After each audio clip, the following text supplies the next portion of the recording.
we want to know where the original teachings come from. This word original is very important.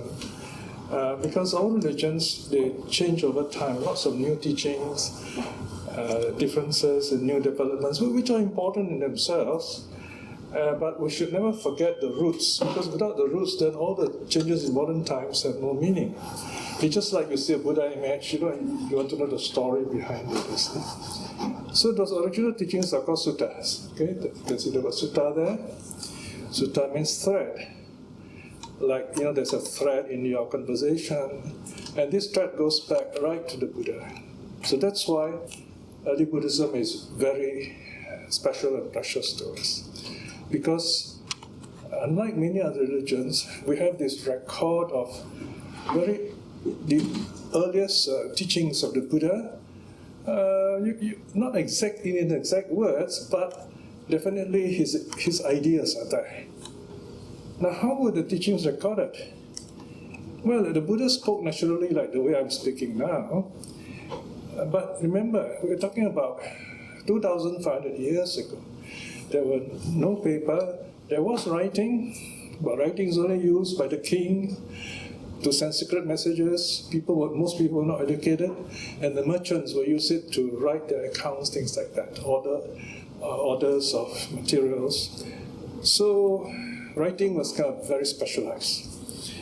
So it was an oral tradition. Everything was spoken like now I'm talking to you. So the Buddha spoke very freely. He uses very simple language, and he was taught to you according to your level, according to your ability. And he has got this very good ability to judge people, and he knows your level, and he's going to teach you just the right thing. And then you gain the path, as we say. In other words, you become closer to being like the Buddha. So he taught for 45 years. He left, he became Buddha around 30, roughly, 35, and then passed away at 80. So we don't have all the 45 years records. Can you imagine if we have 45 years of sutta? That's really a lot. But we have definitely the last 20 years of his teachings. We know that because there is this word called, thus have I heard. Thus have I heard. Ewang me sutang.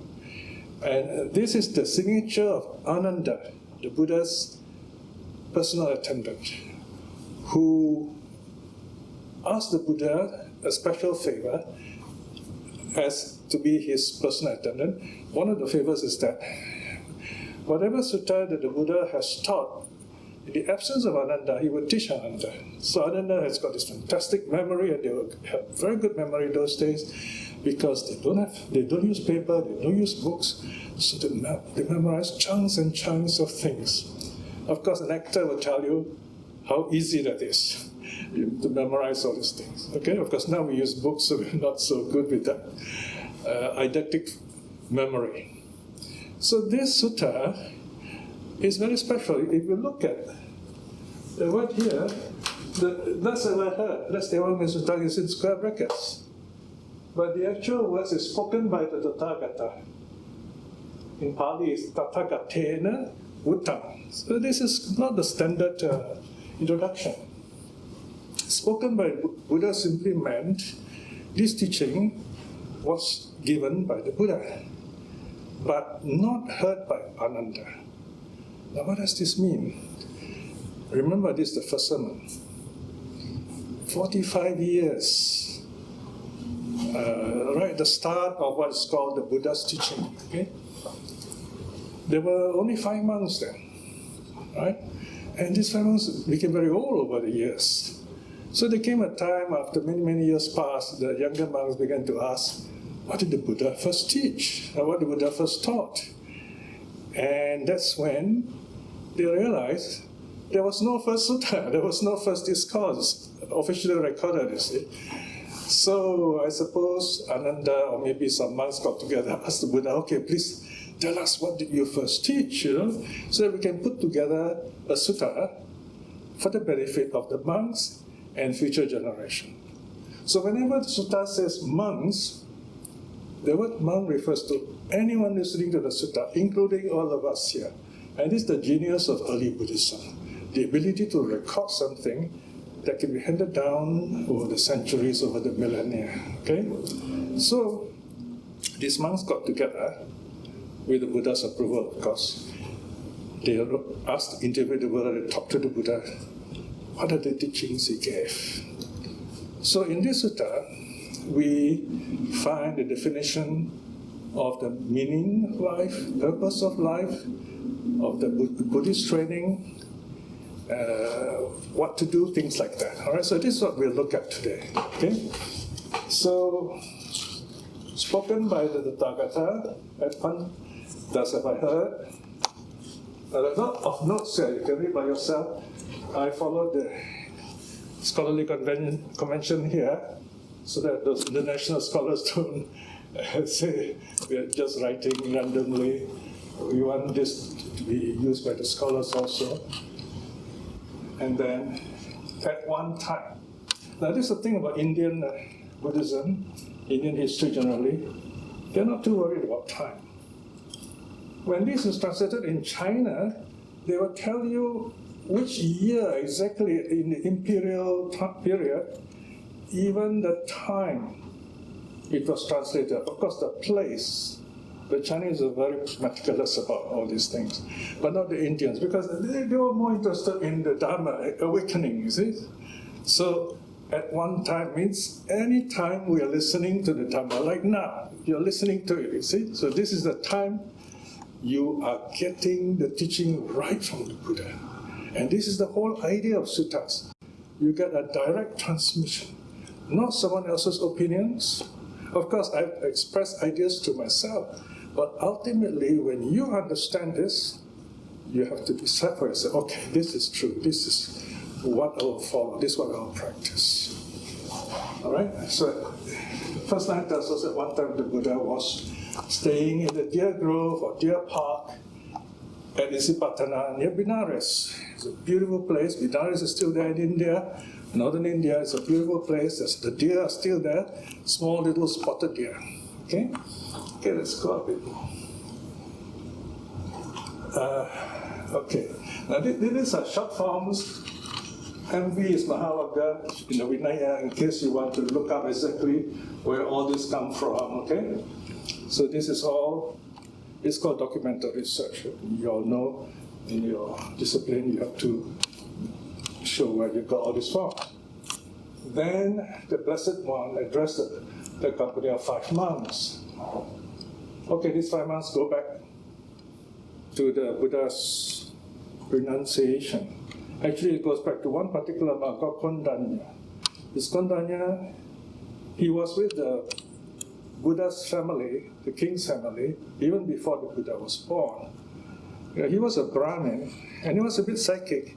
He's able to read signs, he's able to predict the future of people. So he looked at this baby, Siddhartha, he knew this. The other Brahmins, there were like 8 of them, so they all thought that he would either be a great king if he stayed at home, or he became a holy man, he would be a world teacher, either a world ruler or a world teacher. Because his father, the king, of course, wanted Siddhartha, the son, to be a world ruler. So Kondanya put up one finger. He said, this baby is sure to become the future Buddha. So this Kondanya followed the Buddha's career right to the time he left home, and then he himself left home to follow the Buddha. Okay, so his name is mentioned in this sutta also, Kondanya. So he's the head of the 5 monks. So here the Buddha is telling the 5 monks, bhikshus. The bhikshus is an anglicized English word for monks, bhikkhu. Bhikshu is Sanskrit. It is also used in English. You can translate as monks if you like. There are these 2 extremes to be avoided by one who has gone forth. What are the 2? Okay, extreme 1, extreme 2. The devotion to enjoyment of sensual pleasures It's low, vulgar, worldly, ignoble, not connected with the goal, meaning it won't bring you to nirvana. The Buddha spent his youth enjoying all kinds of pleasures because the father built him 3 beautiful palaces to make sure he stayed home, remain a lay person so he would become king one day. So he knew what all these sensual pleasures were. That's one extreme. He found it didn't really help. Then he tried the other extreme for 6 years. 6 years before awakening. For 6 years, he tortured himself, kinds of very extreme yoga practices, like taking very little food and almost starving himself to death, and things like that. Very, very difficult life. It's called the devotion to self-mortification. It is painful, ignoble, not connected with the goal. Again, doesn't bring you awakening. Pictures, without turning to either of these extremes, there is the middle way. Awakened to by the Tathagata, thus come. That gives rise to vision, to knowledge, to peace, to direct knowledge, to self-awakening, to nirvana. One of the characteristics of oral tradition, you find a lot of repetitions of synonym series. So these are all, very often they're synonyms, okay? But sometimes they have gradations of meaning. The meaning goes deeper after each word. Here refers to from seeing to nirvana. So here the Buddha discovered the middle path. Now this is very interesting because even when how did the Buddha discover the middle path? The story, you'll see something in this book, which I brought this for you. This book is a psychological explanation of all the legends and stories and myths related to the Buddha's life. And he will explain in detail what I'm going to tell you now. When the Buddha was 7 years old,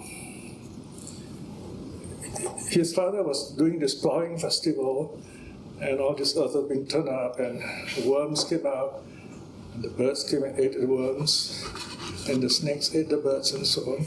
So this young Siddhartha was watching all this killing and dying, and he's not too happy about it. He was very sensitive, he was very spiritually precocious.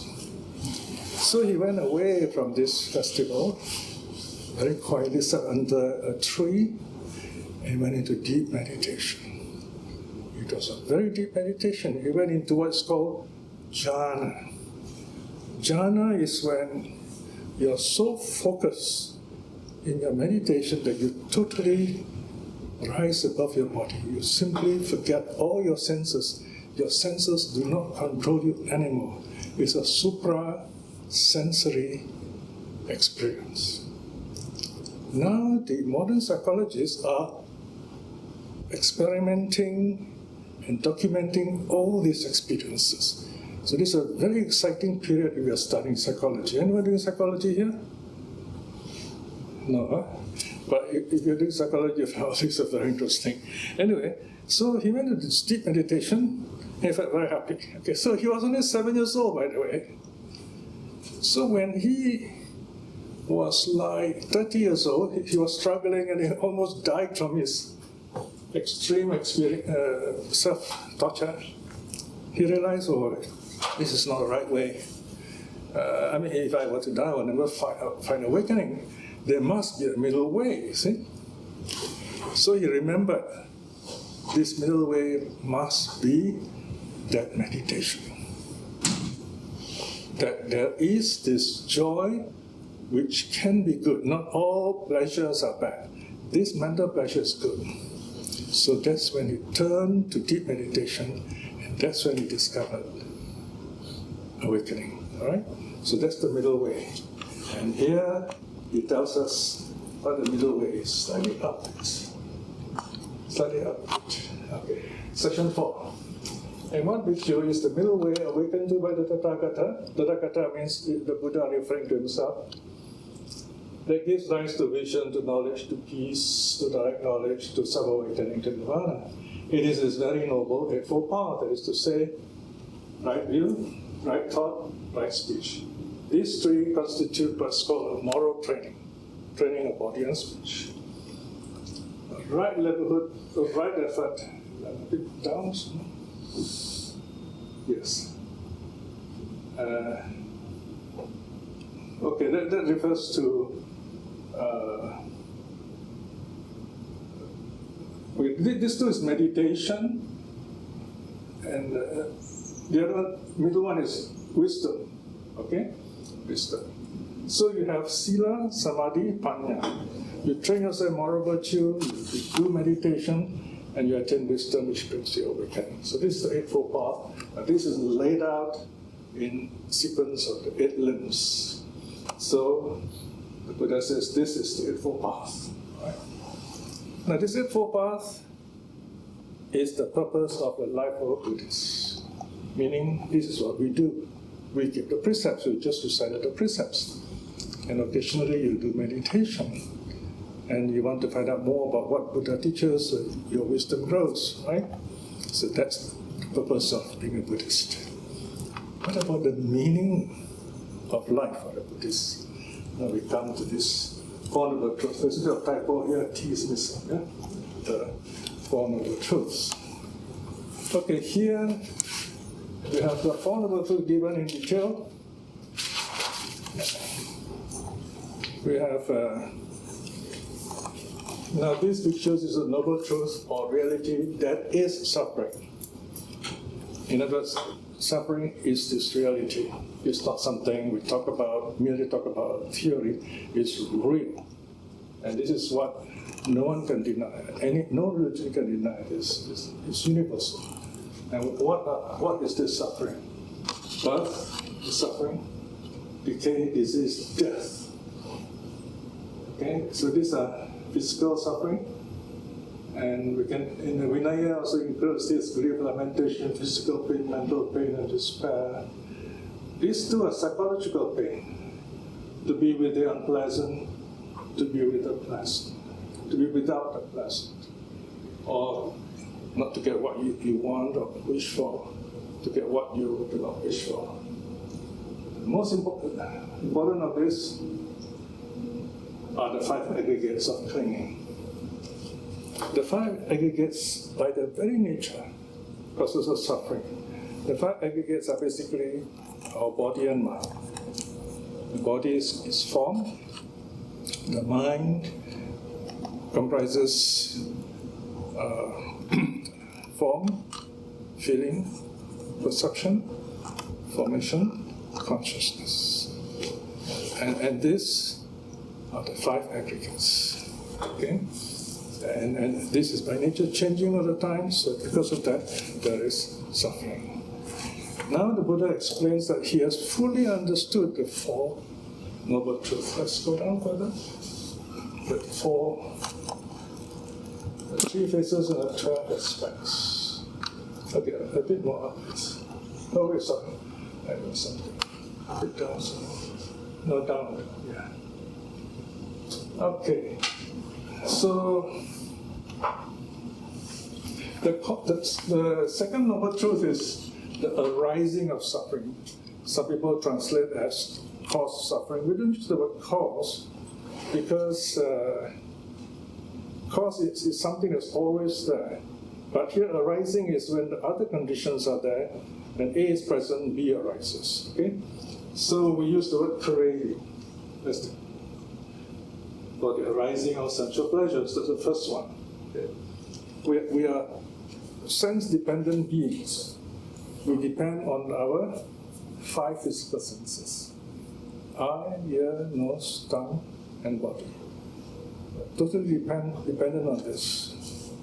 And whatever we do in all our work with computers, we try to play around with this 5 senses. And the mind is behind all this. All right? Basically, we're dependent on the senses. And we are drawn to what brings us pleasure to the senses. We try to move away from what we see as giving us, not giving us a pleasure or giving us pain through these senses. craving for existence. Now you hear religions telling you they offer eternal life, you can go to heaven and things like that, you know. So there's some people who say, wow, this is good, I want this. You desire this. And they just pray for all these things without doing anything at all, right? So it's not quite simple as that. You know, if everyone prayed for something and they get exactly what they want, I think half the world will die. You know, some of the prayers that some of the people pray about their enemies. I mean, look at what's happening in the world today, Israel and Hamas and all these wars. There's so much hatred. It's very scary, you know, right? So someone came up with this saying, when you pray for something, make sure you will work for it. Make sure you can work for it. Then only you pray for it, otherwise don't. All right, that's very sensible. Okay, then the third one is like a way out. You know, some people may say, okay, all this is suffering, all right, I don't want to have anything to do with this. What if I don't live at all? What if I kill myself? Right? These are the materialists. The materialists think that this body and the soul are the same. The body dies, the soul dies. So if they kill themselves, that's the end of suffering. But the Buddha says there's no soul. There's only the mind, consciousness that moves on and on. And when we die, this consciousness moves on and on and on, endlessly. So you cannot escape this cycle of rounds of rebirth. There's no such thing as non-existence here. Right? So this is suffering. So here, let me summarize. There are three aspects. In other words, for each of the four truths, there is theory, practice, realization. Theory, practice, realization. Okay, let me show you one. What will it be? Okay, so sometimes people say, oh, we should understand the Four Noble Truths. Technically, it's not correct to say that. We only understand the First Noble Truth. The First Noble Truth should be understood. Suffering must be understood. What is meant by suffering? It's not something pleasant, yes, but suffering is naturally there. And suffering is teaching us something. I mean, if you look around us, what's causing us to progress? It is because the world is not perfect. There's always some kind of suffering, some kind of imperfection. So because of that, we keep on wanting to become better. But there's no end to it. And that itself is suffering. So this suffering has to be understood. And for the Buddha, he practices to understand this. So that's the second aspect. And he has realized this. So there are these three aspects: theory, practice, realization, applied to all the three noble truths, Four Noble Truths. Now let's look quickly at the next one. Okay. The second truth is to be abandoned. Notice, second noble truth is to be abandoned. What is the second noble truth? The noble truth of the arising of suffering, or if you like, colloquial term, the cause of suffering. Craving. We want this, we want that, we don't want this, we don't want that, all right? So, because of this craving, we suffer. So we have to get rid of that craving to understand how we can learn to work with things so that we can be happy. All right? Of course, I'm oversimplifying all these things, right? But that's the idea.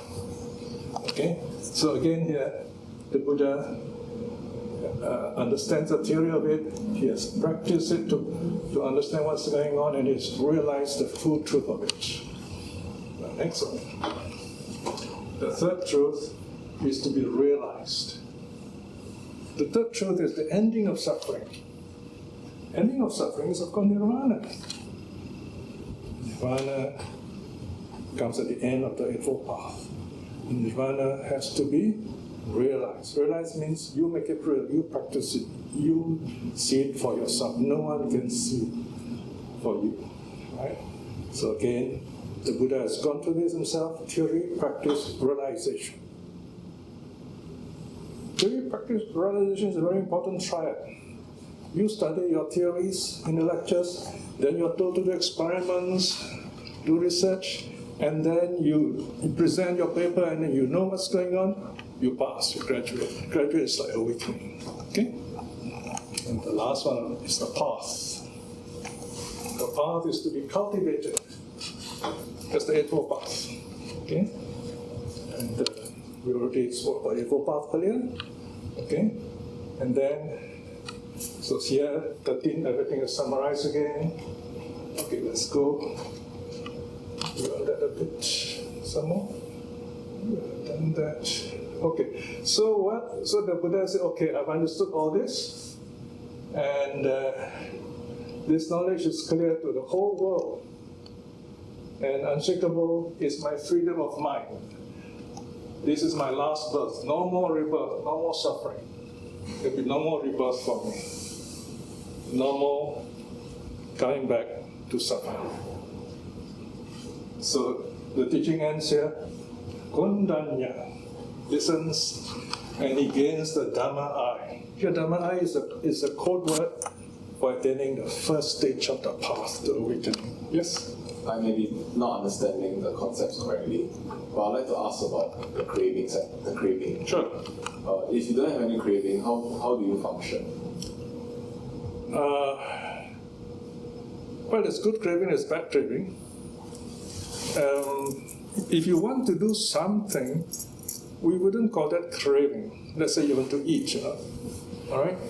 But if you keep on wanting it, and you do not know how to stop, and you will do anything, hurt anyone to get it, then it's craving, then something is wrong. So basically there are what I call the 3 rules of purity, 3 rules of purification. If you do something, if you crave for something and you hurt yourself, you hurt others, and you hurt the environment, it is craving. Okay, that's a simple answer. If you think about it, you can ask me again. Thank you.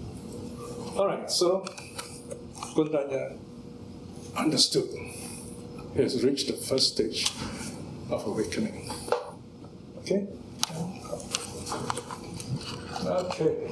Okay, now comes Buddhist cosmology. This is added later on by the later Sutta reciters. They say, okay, they have to dramatize this, I mean, it's like modern TV, you dramatize something. Those days, they don't have all these colors and sounds like we have today. So the way they dramatize still is hyperbole. In other words, they will use big numbers and talks about gods and beings, and fantastic beings which nobody has seen, but they can picture in their mind, right? So the Sutta says, the earthbound devas, or gods, deities, they were also listening. And they kind of understood, they were very happy. And then a list of different devas, deities, which are earthbound deities, listen to Buddhist teachings. Here the idea is that the Buddha's teaching did not merely spread over among humans, but also spread heavenwards. Remember, the Buddha was teaching, there were other people, other religions also in India at that time, 2,500 years ago. Okay, go up some more, please. Okay, so all the names of different gods are mentioned here. I'm not going to go to them, unless you ask me about it. And some more. Okay, so a bit more. All right, so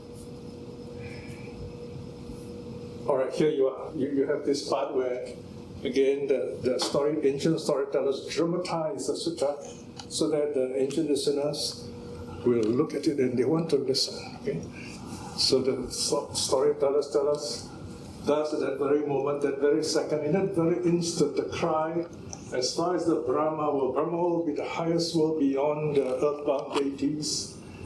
This 10,000 world system shook, quaked, and trembled, and the boundless, glorious radiance appeared in the world, surpassing the divine majesty of the devas, of the gods. This is scriptural language to show that this teaching is of a cosmic proportion. Okay? Of course, today when you and I read this, how do we know these beings? You know, I've been thinking about all these aliens, all these gods. The Buddha often mentioned them when they come and see the Buddha, listen to the Buddha. I ask myself, these ancient storytellers, including the Buddha, would not mention the gods frivolously. There must be a reason why these gods are mentioned. You have watched science fictions, right? Star Wars, Star Trek, Stargate. I love all these movies. There's lots of aliens there. My speculation is this. Probably the Buddha knew about all these aliens. After all, he was enlightened, So if he's teaching, obviously his mind could reach that far, you see. What if in the future, those aliens were to come here?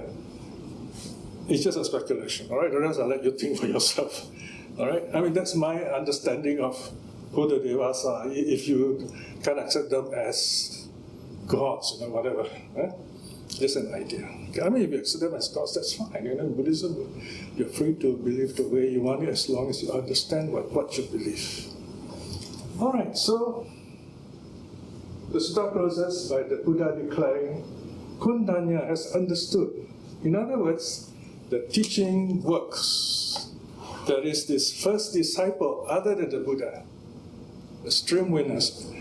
Stream is the eightfold path going to Nirvana, like the river flowing upwards against the current. Okay? And Kundanya has one that flow back into Nirvana. So that is the first discourse, right?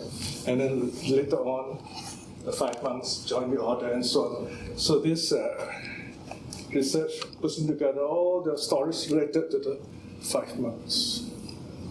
Okay, question time. Yes. I'd like to ask about how meditation allows you to release or let go of these cravings. Okay. Well, you start from the start. Where does craving start? Okay, if you were to imagine, from what I've said today, where do you think craving starts? From desire. Okay. Now, I got to ask you backwards, where desire starts. You go backwards. From the mind. Very good, the mind, yes. And where does the mind get all these ideas? Through what? Imagine your mind. What do you want? What is it that drives you? Want this, want that. What are those things? What? The what? The mind uses what? The senses. Right. This is very important. The senses. We crave for the senses. This is the whole idea of evolution. I was writing about Mara. Currently my latest essay is on Mara. Then last night with my eye operation, I had this retina problem, so I couldn't write details now. So anyway, the essay is almost complete. I wrote something, I said, well, when we study Mara, we're looking at the theory of evolution through seduction. Imagine theory of evolution through seduction. We are always trying to seduce others through our 5 senses and the mind also. When I write an essay, I want to convince you, right?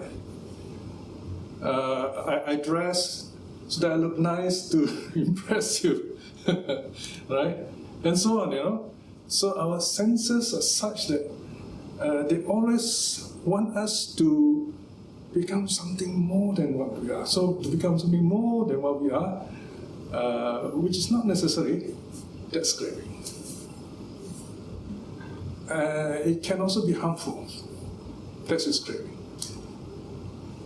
on the other hand, there is need, you see. I mean, you need to take food, health, all these are important. So these are matter of terms. For example, the word chanda in Pali, you can translate as desire in a good sense. But we never translate as this craving. So it can be good desire, see. Now meditation makes us see things as they really are. Let me give you a frivolous example, okay? One day you see this really pretty girl. There's no girl today, no women today, huh?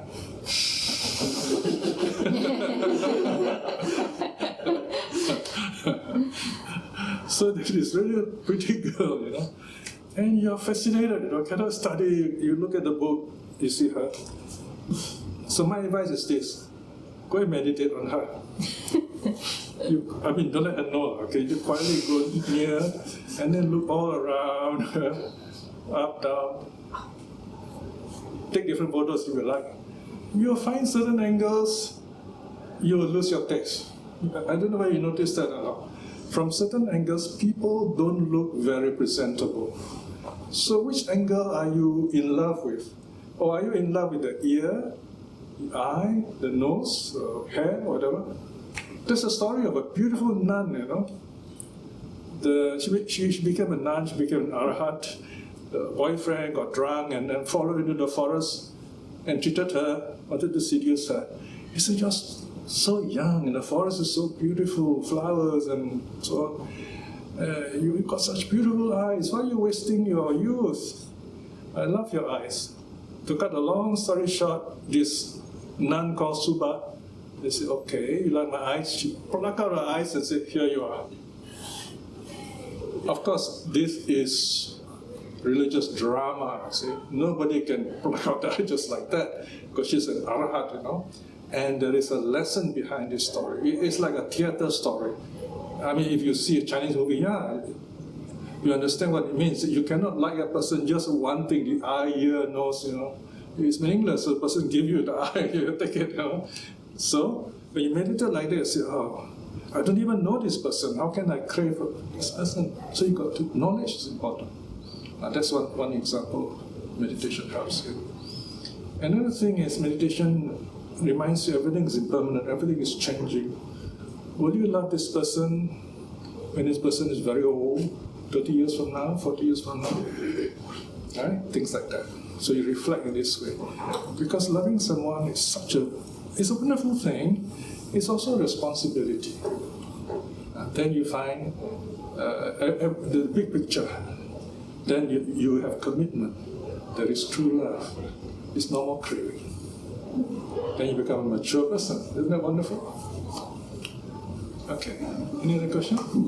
Yes. Follow-up question. Sure. What does it mean to meditate? That'll be another talk, you know. Okay, basically, right now, our mind is controlled by our senses. Something we see, something we hear. Of course, mostly what we are hearing now, see? And then something you think, all the six senses will be at play, trying to draw your attention. So you're not meditating. To meditate means you push aside the five senses. You close the five, that's why we close our eyes, so the eyes don't trouble us. We hear sound, we just let them go. We keep as still as possible so the body doesn't trouble us. Smell, no matter, we're not eating anything. So all the five senses are shut down, we don't have to deal with them, we don't have to, manage them. We only manage our thoughts. It's a great way to study, by the way, you know. You deal with your mind, you increase your memory, your clarity of mind, okay? So, but of course, the purpose of meditation in Buddhism is to understand yourself, who you really are through meditation. You see your personality, you see yourself, where your weaknesses, where your strengths are, and you learn to deal with negative emotions. For example, you get angry easily, so you do loving kindness meditation. That will cancel out negative emotion. You know, the psychologists, they're doing a lot of experiments with all these things. You know, every year I will come here to the psychology department and give a talk to their higher level, what they call this, course, where different levels of students will join. I talk about meditation and psychology. And then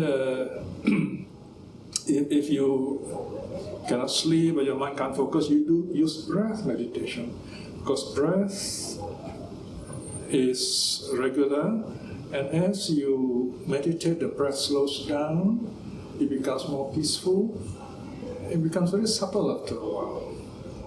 And even a 7-year-old boy like Siddhartha could meditate at high levels.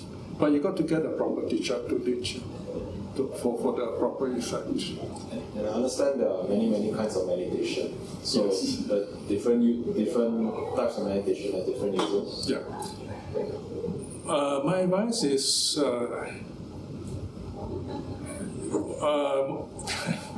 in our times, meditation has really been commercialized.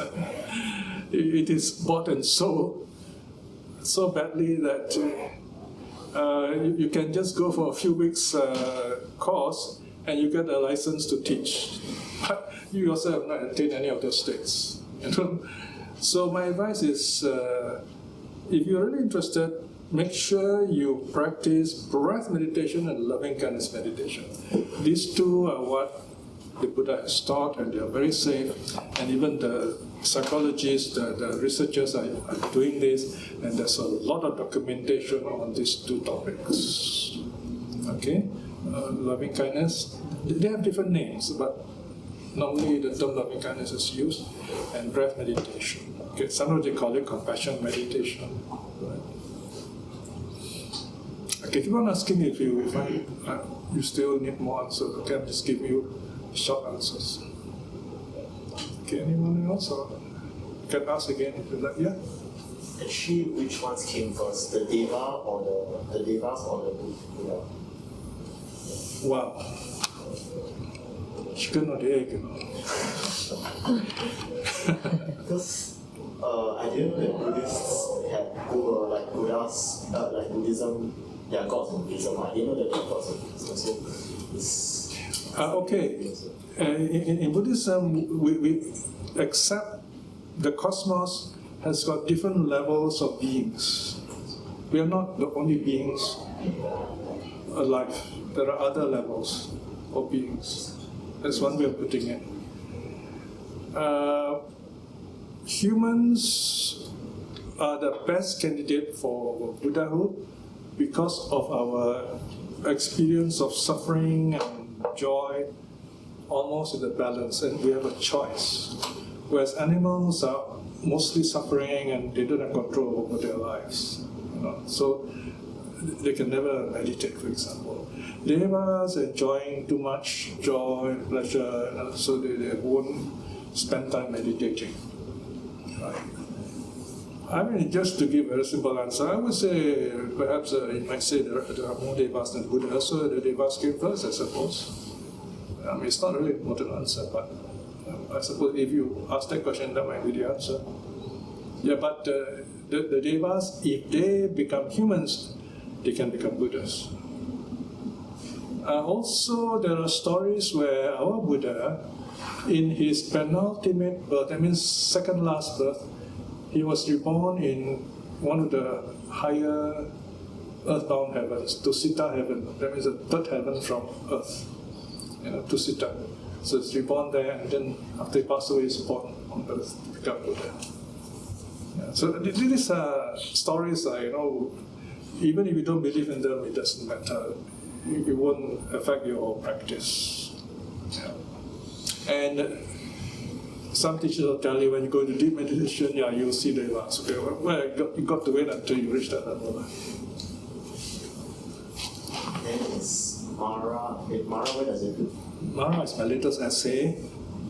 Perhaps if you will mark you there and send you the essay when it is proofed. It's still being proofed right now. Okay, Mara are your senses, your whole being. And whatever pushes you to live, to do things, in a sense that's Mara, especially to do bad things. So you can be in control of this if you want to. It's not like the tea stick, the God idea of the devil. It's more you yourself. Are you in control of yourself? Like when you're angry, we're angry, we have no control of ourselves. That's Mara, taken over, you see. So who is Mara? You are Mara, see. So when you understand anger, you overcome it. So we don't externalize the devil. We say, it's inside you, you deal with it, then you overcome it. So basically that's the idea. Okay, but there are stories about Mara. The Buddha uses this to explain certain difficult ideas. There's a lot of mythology in religion. And I would say if you study psychology, it's much easier to understand all these concepts. Yeah, that's one thing a lot of people miss in Buddhism. So they think, oh, Buddhism is just stories, But there are some very deep levels of meanings which we miss if we don't study the deeper levels of psychological meaning. Like the psychologists have all kinds of terms that tell you what it means and so on, why people think this way, why people think that way, why crazy people have all these ideas about these things, And then they can correct all these things by explaining all this. So this kind of ideas can be very useful in healing people who cannot control their emotions. Because it has to do with negative emotions.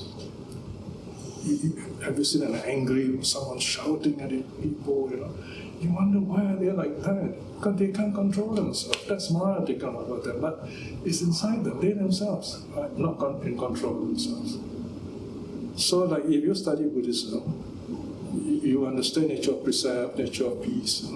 So you're more in control, you see. So Mara is weaker in it. And that's good. So that's the basic idea of Mara. Okay? Yes. Okay, you have not asked. Your turn. Some people say that Mara is actually like, he will actually portray up in physical life and material form. How is it that something mental can be portrayed physically? In mythology, all religions will tell you stories. It's easier to tell story than tell the folks in the kampong, Say you go to a temple, all those people gathered on Sunday, you tell them the way I talk now, they won't understand what I'm saying. That's why I love talking in NUS, you understand me. They won't understand. But you tell them stories, oh, there's this demon, or oh, they'll listen, you see. And there are some very beautiful stories about Mara, which are very helpful in promoting certain qualities. So stories like fairy tales, they can promote certain virtues and qualities. So we do not take them to be real. For example, the Chinese worship monkey god. I don't think they believe monkey god is real like you and I. I mean, they will say, oh yeah, he existed, but they have no concept of how this monkey god exists. It's just a story. What they like probably is his idea of being intelligent and mischievous, maybe, but in a good way. So every culture has got this idea on how to become better than what you are. And this is called mythology. And this is the ancient heroes who are idolized in today's time. And we need that, otherwise we are lost. Of course, the more intelligent you are, the less you need all those things. And you yourself, you have your own ideas, Okay, yes? I wanted to ask about how to reconcile craving with progress. Yes, that's... So, for example, one issue that I really struggled with for a long time is whether or not I wanted to pursue good grades, for example. Now, I want to do well in my exams. So, let's say I have a craving that I want to score full marks. Okay. And then I crave it very badly. I force myself to study, and I suffer. But at the same time, I feel that if I don't have that kind of desire to want to do well, then I will not study. Right? My simple answer to you is know when to stop. Know when to stop. You do as much as you want, as much as you can, but you must know when to stop. That is the essence of the precepts. You know, the precepts about when to stop. For example, killing, you're supposed not to kill, stop, see? Well, killing is easy, you see, but let's say food, you know, you like certain kind of food, you go on eating it, in the end you hate it. So you must know when to stop, you know. The Sutta says you must stop before you feel full. It's quite tricky, you don't know when you're going to feel full. So you just got to stop before somewhere, you know. So I would, okay, this is my personal advice. I would say pursue whatever you want. Do whatever you want. At the same time, monitor yourself, your health, your sanity, and then you know when to stop. You know the danger signs. You know what to do. You know how to take a break. You know what will help you in your progress. Things like that. That's fine. We want Buddhists to succeed well in life. I mean, Buddhists are not giver-uppers. You know. I mean, that may be silly, isn't it? So. Do what you can. It's just that, remember, life is precious. Sanity is even more precious. So do what you can and do your best. Do your double degree, like some people do that, you know. I'm really amazed that people can do double degree majors. But I have to tell you, I never had a good fortune because I come from a family that was uneducated those days.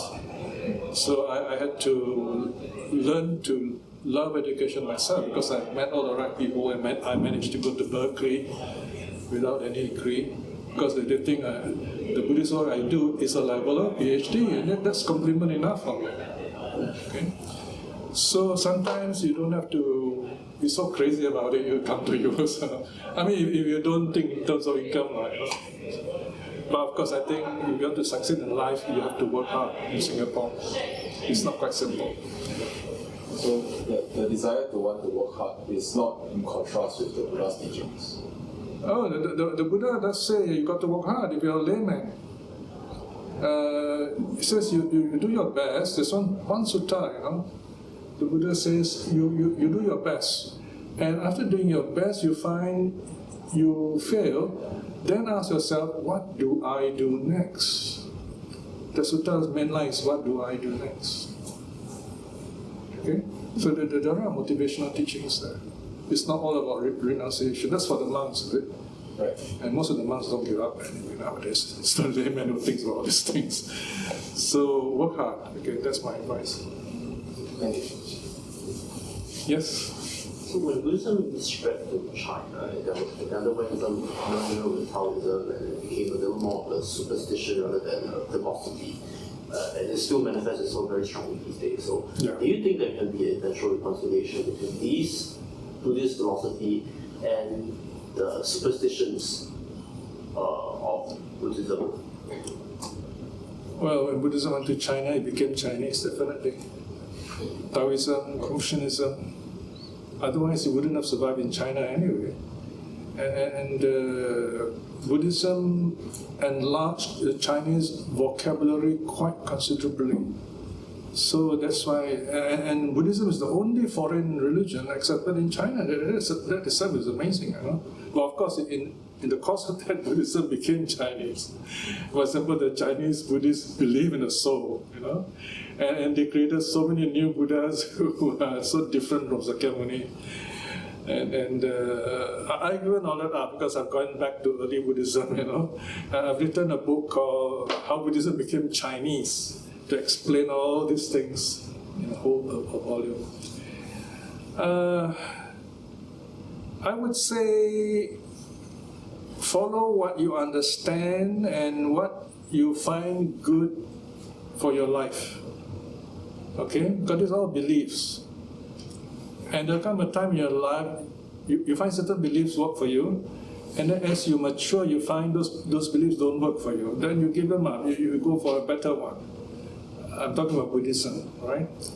And that's what I did. See, I was a monk for a while, and the people asking me all kinds of questions about Buddhism, so I thought myself to study all the Buddhism. Then I said, wow, there's so many things and so many contradicting things, so difficult for me to reconcile. Then after 40 years, I said, oh, I got to take a stand. So I went back to early Buddhism, which is much simpler. And so this is a journey in life. You got to, don't be afraid to just learn, make mistakes, make a fool of yourself. And after that, you come out like a lotus from the mud. So you just learn and then correct yourself. Nobody is born right, you know. We always make mistakes, but keep on learning. Okay? Yes? Yeah. How does ignorance lead to suffering? If I don't know this is a hot pan, let's say I just came from the forest, I don't know what it is, I put my hand here, I'll burn it. Simple example of ignorance. Right? But of course, it's more complicated than that. The computer is amazing. A lot of fake stuff. Feed on your ignorance. It's amazing today. People actually feed on your... It's an industry, you know. They feed on your ignorance. They tell you so many things and you think that's true because of your ignorance. And they, I don't know how many millions of dollars are lost to all this ignorance, you know. So, knowledge is definitely, wisdom is definitely more useful. Otherwise, you lose all that hard-earned money, what's the point? That is foolishness, right? So, in that sense, yes, wisdom is very important. Wisdom means you have the knowledge, you have the contentment, and you know when to stop. You don't see everything as, just because someone offers something, oh, that's great, you know, it's not like that.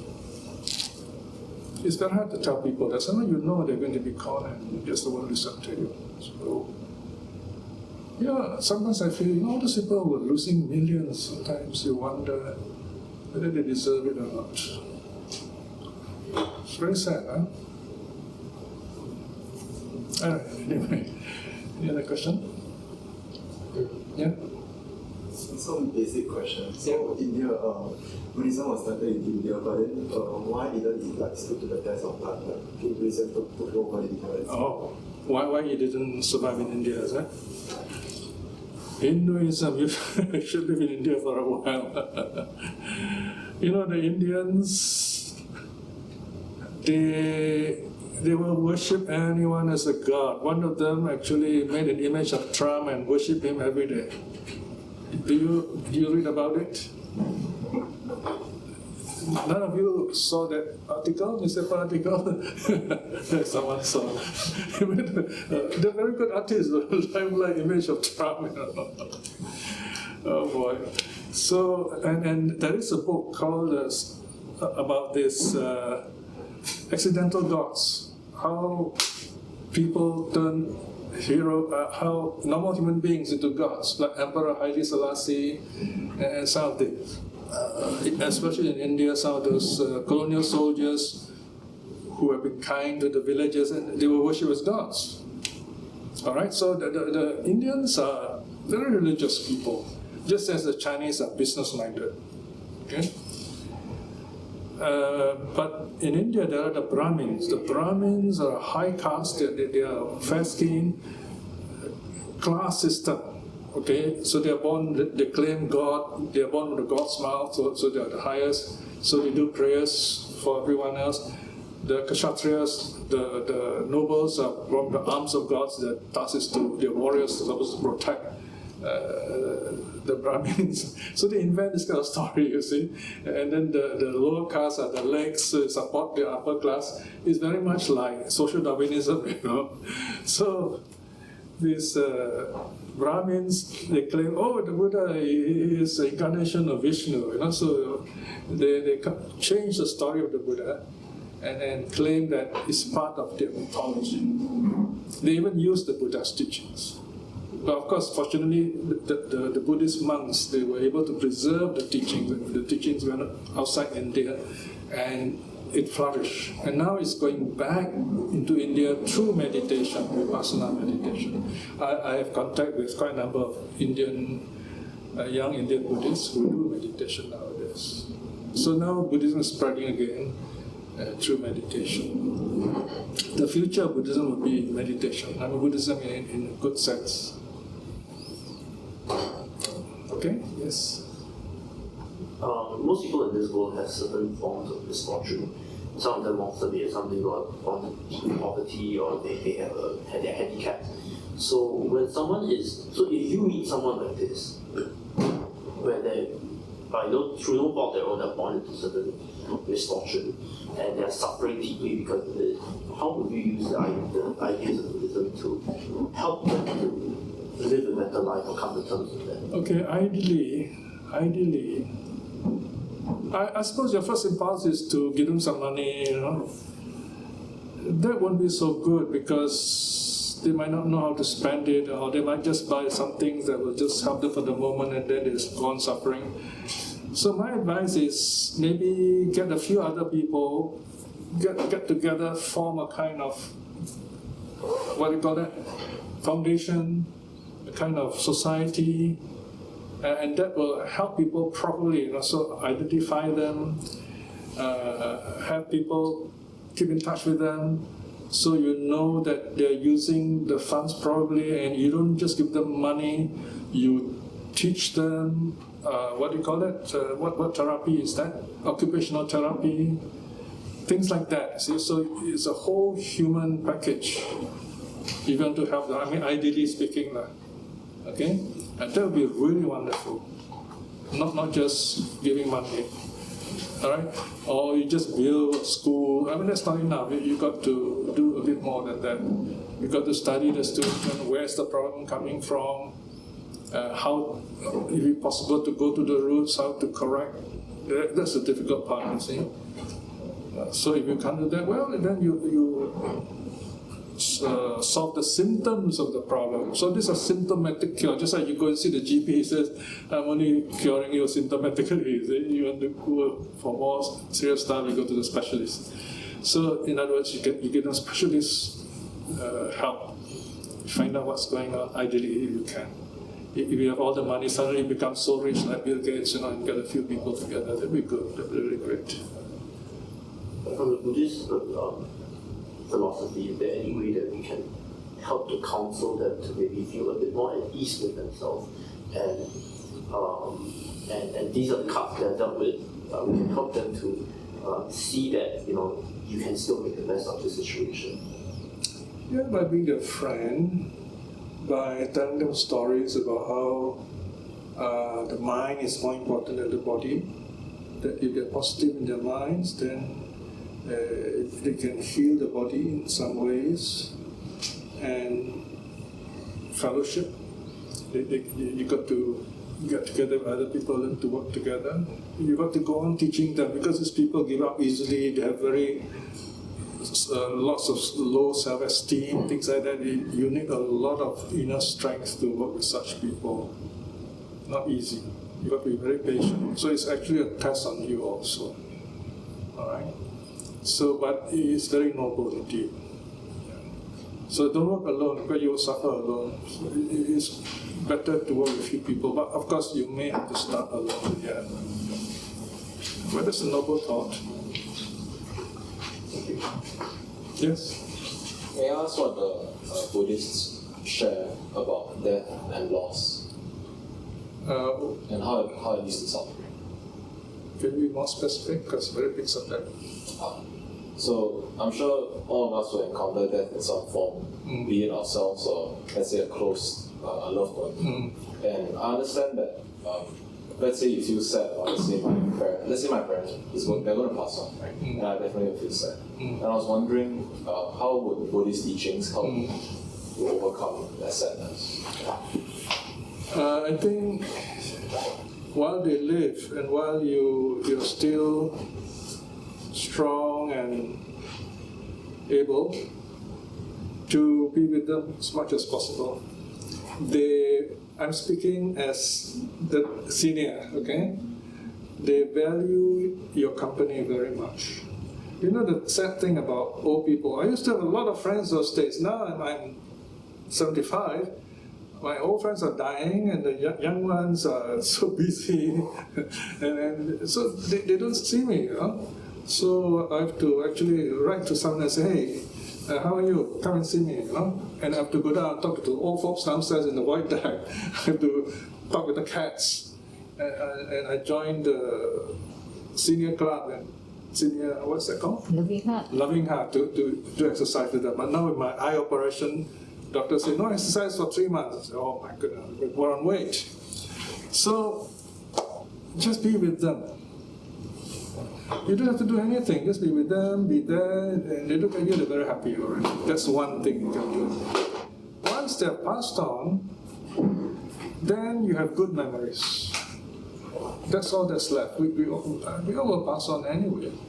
So that memory is very important. So what you're doing now is you're putting together this wonderful memory. All right? And then, of course, make sure you have other friends, be close to your family members. You know, one of the things about young people earning a lot of income nowadays, like in Singapore, you have more independence. And I notice in some cases, this independence also alienates you. So the family gets broken up, and this is very sad. And this, you should prevent this as much as possible. That wealth does not alienate the family. Just remember something, I mean, somehow get together if you can. And it's not easy because sometimes people can be quite difficult, but there is a way to try. Okay? So the simple answer is be present to those old folks. They'll be very happy to see you whenever you can. Yeah? Okay, thank you. Yes, yes. We don't. Just like add on to this question about how does ignorance cause suffering, what would you say the biggest suffering it can give from being ignorant? Because at least from my understanding, if we are, for example, ignorant about the suttas, we don't practice become a stream winner. We'll be lost like for eons. Become dog, cat, deva, dog, cat. Yeah. For I don't know, like cycle. Suffering, yes. And not be born in like the Buddha's time. Yeah, so it's on and on. So would you say that is like the biggest suffering that ignorance can give? Okay. Let's put it in a positive way. The greatest blessing is the ability to think for yourself, to be confident in your belief and actions, that you're not afraid that you're wrong. You know what you've done is right. You know, and no matter what people say, you're not troubled by it. That takes a lot of self-confidence. I'm talking about a very positive person here. You know, I'm not talking about someone who's stubborn with a high opinion. You know, I'm talking about someone when you think something is right. All right.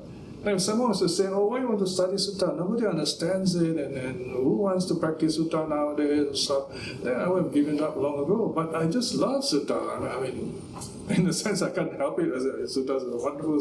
It's the best way of knowing the Buddha. You know? So this ability to know your own mind is a great blessing. Otherwise, other people will be doing your thinking for you. You know, I'm not only doing Sutta translation, now I have a new area, proofreading. Because my writing has become such a level, they're like theses, and so I have to proofread. And I met these really fantastic guys, Westerners, who are some of them are professional proofreaders. They're really great. They write long remarks for me, you know. And that's helps me a lot, because they're very keen to this. But then it's very hard for me to get locals. I don't want to say Asians, I say locals, Malaysians, Singaporeans, to do the proofreading. And so they have all kinds of excuses. See? And so the idea here is if you have this wisdom, this understanding, and this self-knowledge, that's really wonderful. Then people don't tell you what to do, and you're always following what other people say. You don't think for yourself. You don't know how to live your life, basically. And that's terrible. You don't know how to live your life, you see. Right? So, for example, now, once I've studied the Sutta, I know what to do. I go to a temple, I say, okay, I know who this is, I know what this is, I know whether this monk is doing the right thing or not. At least for me, I know what it is that I feel, am I doing the right thing or not? And it's good to know that as I age, you see. So that self-knowledge is very important. Knowing the Suttas give you self-knowledge. All right? Okay, next. Yes. Can you tell us, for you, over your so many years in Buddhism, what are some of the most proud work that you think you have? Most what, sorry? Some of the work that you have done that you are most proud of. Well, I'm most happy, I'd rather say happy, with my Sutta work. Because this is, my Sutta work is a coded message to posterity. I've written a lot of social criticism embedded in my essays, which if those people I'm addressing read, they will murder me, I think. I think they'll put a contract on me. Because imagine you're doing a documented research on someone still alive doing some terrible things. Everything is detailed there. Because you don't want it to happen again, you see.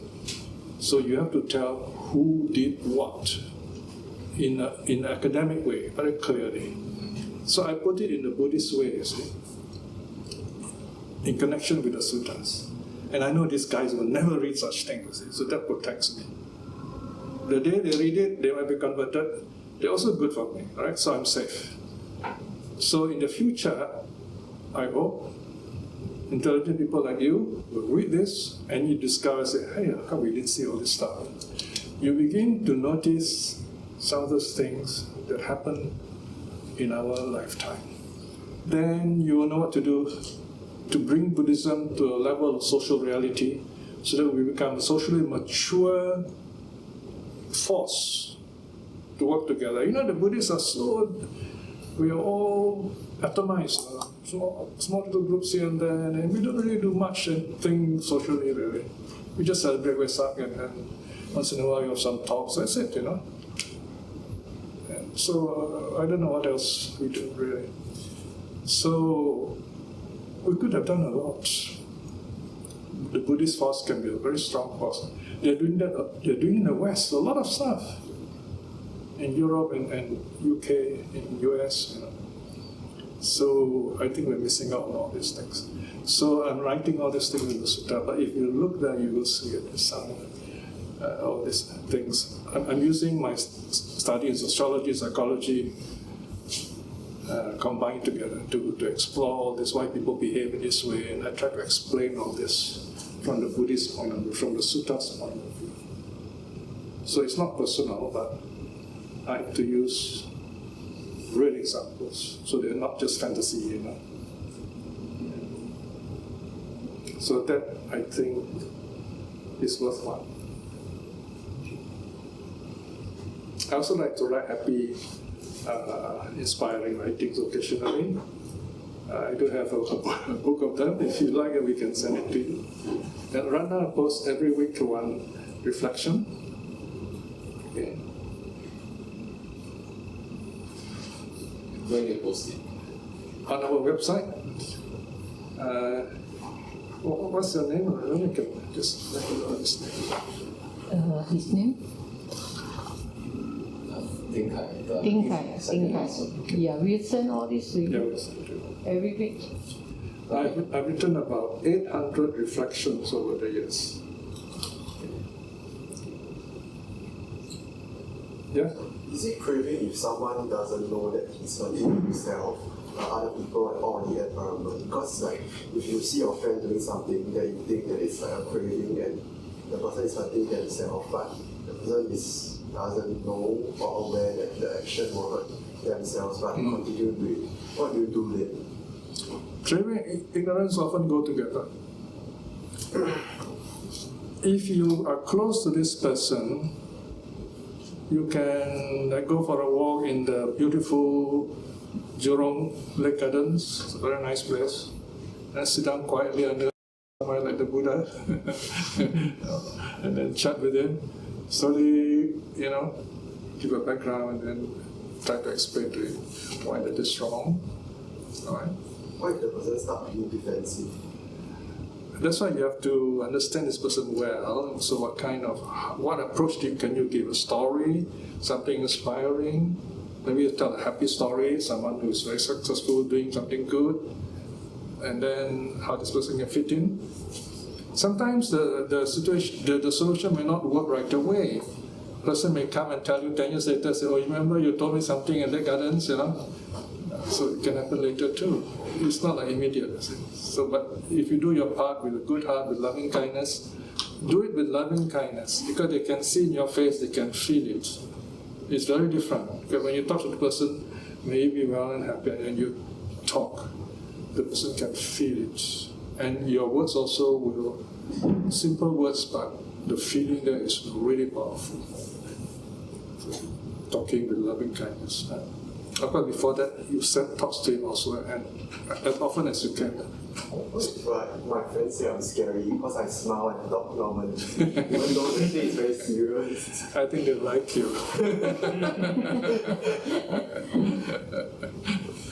Well, I mean, they don't like you, they won't say anything. I mean, that's okay, I think sometimes people will tell you all kinds of things. But you look at them, how they say it, you can know what I say. And I think if you tell them something sensible, then you have a problem, they keep coming to you for advice.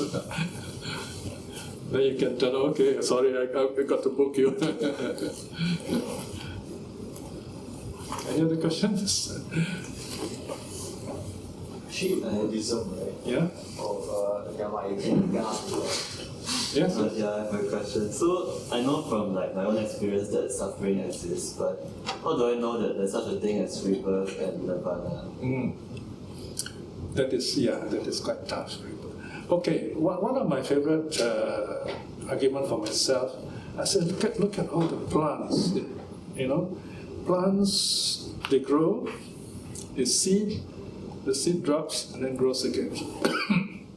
If something as simple as plants have the gene of life, much more a complicated organism like humans, I'm sure we have something more complicated than that. That's my scientific logic. You know what I mean? Sure. I also like to think from a scientific perspective. So I watched the movie, I think they screened it last time, about the Buddha and how they thought this person was rebirth from another person.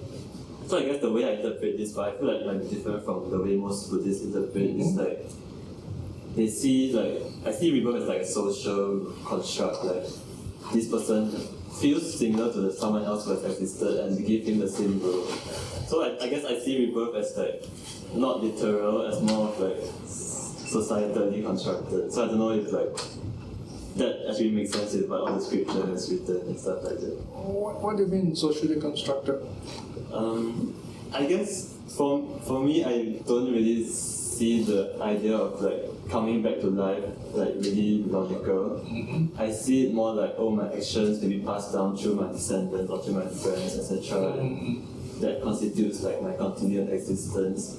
So maybe if somewhere down the line they will say, oh, this is similar to this person in the past, and I also got rebirth in that person. Okay. Well, there's a possibility that your consciousness, like now, what am I doing? I am transmitting my consciousness to you. So there's a bit of my consciousness inside you also, when I was speaking. Yeah? I suppose that's what you're thinking, eh? Yeah. Interesting thing, interesting thought, yeah. Well, there are books written that, some people, they could recall certain things, certain events, things like that, especially children. And they go to certain places, first time in their life, and then they seem to know where to go, things like that. So these are very difficult to explain under normal circumstances. Whatever it is, it's just a belief at this point, because There's no way of proving to you. The best way, the Buddha says, if you keep the precepts and you do no wrong, then the bad effect will not come to you. Whether there is rebirth or not, you're not in trouble, you see. Right? But if you do wrong and there is rebirth, then you're in trouble. You see? So I think that's Pascal's argument, which is used by the Buddha long before Pascal anyway. You get what I mean? Kind of, but I guess my motivation for not doing wrong is that I don't want to see other people suffer in the first place. That's fine, So, that is good. I guess I still sort of align with Buddhism, even though I don't really believe in the same things. Yeah. Yeah, I mean, don't worry about rebirth. We can't prove it, so at least we say, I say it's a possibility, you see. Yeah. Even the God idea, I said, if you compare God idea and karma, karma is better, less problems. The God idea has so many problems, I mean, karma, at least we are accountable for our actions. God idea is externalized. We say, oh, God made me do it, So that is a very bad excuse. Any other questions? In Buddhism, often talk about wisdom and Compassion? compassion, but then very less is said about power. What is power? Okay. We don't talk about power. In Pali, power is bala. Power is the ability to do something. The mind is able to accomplish something. One meaning is the mind is so powerful, it's able to, for example, materialize things. Psychic power, that's one meaning. Another power is knowledge. You're able to, the greatest power is you talk to someone and you can change this person from evil to good. There's power. So that there is that. They're all interrelated, wisdom, compassion. So power is that ability to make change, especially positive change. So it is there, although it's not mentioned so often. Thank you.